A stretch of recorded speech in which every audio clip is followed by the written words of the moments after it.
Hello at welcome back sa aking channel. Asawa ni Paul Soriano na si Tony Gonzaga nakuna ng video ang dalawang anak na ganito sa isa't isa. My heart yan ang sulat ng TV host at aktres na si Tony Gonzaga sa video na kanyang ipinakita. Sa video ng magkapatid na sina Seve at si Paulie kitang-kita na napakasaya ng mga ito.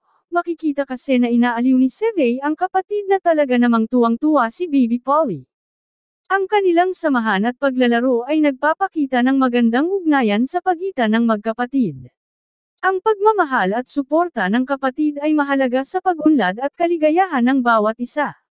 Pansin pa nga na super sweet ni Seve sa nakababatang kapatid kaya naman di mapigilan ni Tony na makilig sa dalawa. Narito at ating panoorin ang cute na video pero bago yan maaari po kayong mag-subscribe para laging updated sa iba pang kaganapan.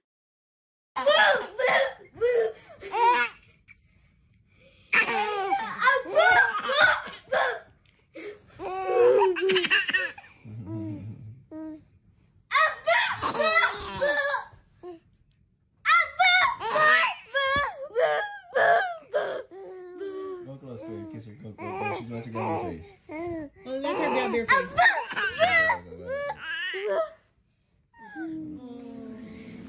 So, Kuya, Let her kiss you. Put your card down there. Put your card down. Let her hug you. She wants to hug you. She really wants to hug you. Look.